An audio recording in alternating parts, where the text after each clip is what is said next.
I got a mailbag question this week from Seth in Norfolk, Virginia, who floated the idea of Brock and Braun going to a no contest at the pay-per-view, which would leave the title vacant. And then 20 years after we did the Deadly Game tournament at Survivor Series, they do another tournament to crown a new champion at Survivor Series this year. It's almost set up to be a very identical situation. If you remember, the WWF title was held up after the triple threat match with Steve Austin, Kane, and The Undertaker in September of '98. And there was a match actually, at Judgment Day between Undertaker and Kane. Austin was the referee, and he just stunnered both guys, laid them out. So they had this match, but there was no winner. It was basically a no contest. So the championship remained vacant for another month, month and a half, whatever it was, until they got to the Deadly Game tournament. Well, they don't even have to wait that long because Survivor Series is only a few weeks away. Yes, they could do that. They could have a situation where Brock and Braun do not go to a decisive winner, although that would be a pretty shitty finish if that match goes on last. And they keep the title vacant a few more weeks. I wonder if there's enough time to even build up a big tournament like that, but I'm intrigued by the idea. I like the idea, but again, back in '98 when they did it, you had one title, and the entire roster was available to you. That was a 16-man bracket. Actually, it might have been 32. There was a lot of guys in that tournament, including guys who had no business competing for the top championship. Now, these days, you have two titles, and you would end up eating up most of the roster on the Raw side just for the tournament at Survivor Series, unless you had most of the matches on TV and you just build to the finals on pay-per-view. I just find that to be so lame when they do that. I'd rather they boil it down to an 8-man bracket. You could have qualifying matches on TV, boil it down to an 8-man bracket, and do the whole tournament from first round through semis through final in one night, like they used to do with the King of the Ring. The first 3 years of the King of the Ring pay-per-view, they did the entire tournament pretty much in one night. That's part of why I love King of the Ring '93 so much, because Bret Hart, it felt like he went through the ringer that night, right? He had to wrestle Razor, then he had to wrestle Perfect, then he had to wrestle Bam Bam. Now imagine if they just did these matches on TV and at the pay-per-view, they just put Bret Hart against Bam Bam Bigelow. I'm sure it would have been a good match still, but it wouldn't have felt as, I don't know, sort of epic, I guess. As a younger wrestling fan, it felt like this guy had really earned it. And that's one of the things I miss about doing the full tournament in one night, and it's a lot more manageable with an 8-man bracket. I would not advise doing that with a 16-person bracket. That's just too much. But you don't even need to go back 20 years to find a similar situation. Just go back 3 years to the Survivor Series in 2015. Seth Rollins had been the, what was it at the time? The Unified World Champion, it was, I think. The WWE World Heavyweight title. That's what it was. And he got hurt, so they had to vacate the championship, and they held a tournament. And at the pay-per-view, they had the 2 semifinal matches with Roman Reigns and Dean Ambrose both advancing to the finals. Reigns won, and then Sheamus came out. He cashed in his Money in the Bank to win the title.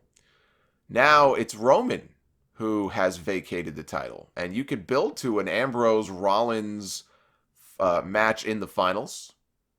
Or if it's too soon, if you want to really take your time and tease the match without doing it right away, you could, tease that both guys are in the tournament, and if they advance, it could be Ambrose Rollins in the finals, but then only Seth advances, right? Maybe Ambrose gets DQ'd or something in his match. And we get a Seth Rollins-Drew McIntyre final for the championship. Ambrose then costs Seth the match.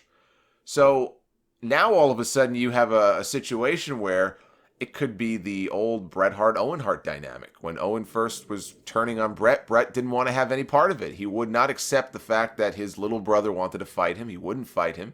He wanted to make peace with him, which he did until Owen kicked his leg out of his leg. And that sort of woke up Bret Hart, and finally he said, I'm going to wrestle my brother. I'm going to do the one thing I said I would never do. Could even go the similar route here. Seth comes out on TV starting this week, and again, maybe he's just not willing to accept what happened here. He's willing to make excuses and say that he had a mental break or whatever. You and I, though, we're brothers, we're friends, we got to stick together. And maybe this just goes on for a few weeks, and it isn't until Survivor Series when Ambrose costs him the championship in the finals that finally wakes up Seth Rollins, and the two of them can go on to have this very personal, like, blood feud. In the meantime, Drew McIntyre wins the championship. And so coming out of this awful situation with Roman Reigns, you've at least now established a new young guy who's never been in this position before as the champion, and you just run with McIntyre and see how he does. See how he does in the role. Because then you can have Rollins programmed with Ambrose, and the logical first opponent for Drew to defend his title against would be Dolph Ziggler. You can just get that out of the way. That's not exactly a program that I think would light the world on fire, but you got to do that match if you're going to do this idea. So, there you go. And now, it can't be Braun Strowman. Because here's the thing about Braun Strowman. What are you going to do? Have him lose again? If we go with this tournament idea that people seem to be, bandying about, that's all well and good, but that implies that Braun is not going to win the championship on Friday. After all the other matches, all the other opportunities that he's had to win the championship, and he's fallen short, the guy won Money in the Bank. He won Money in the Bank and still could not close the deal and win the championship. So that's the only thing. You get to a point where it's sort of the law of diminishing returns with Braun Strowman. How many times is this guy expected to lose and not win the big one before people just completely lose faith in him? That's the risk that you run. You've got to weigh the pros and cons of that. But I do like the tournament idea. And the way I would play it out, I think you could really put McIntyre over big time in that scenario. I do think Roman being out for a while is going to be a very big opportunity to, for others to step up in a way that they would not have been able to before, because Vince McMahon is just so fixated on having one main guy, and in a way, the chickens are coming home to roost now on that, because this just goes to show you that you never know what might happen. Things can change in an instant. All it takes is one injury, one accident, one life-threatening disease, one poorly worded tweet, any number of things. And all of a sudden, you're looking for a new face for your company. This guy that they've been building for 5 or 6 years, grooming for this spot, is gone. What do you do? Are they prepared? Do they have a backup plan?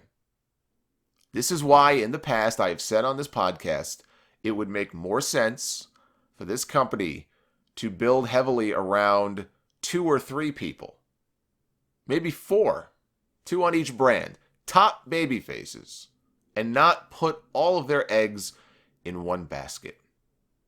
So that if something like this happens, you've at least got one other person ready to go. And maybe that's Rollins, maybe it's Ambrose. Ambrose wouldn't be the babyface, but it doesn't feel like there's another guy who has been, positioned as strongly as Roman.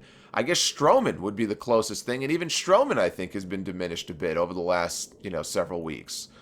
That was the nature of what they felt they had to do, because Roman was the babyface, and we need to turn Braun heel, because we're not going to turn Roman. And so, again, you're in this situation where they're kind of stuck, and I'm sure they're in the middle of meetings now every day, and they're trying to figure things out going forward in a WWE without Roman Reigns.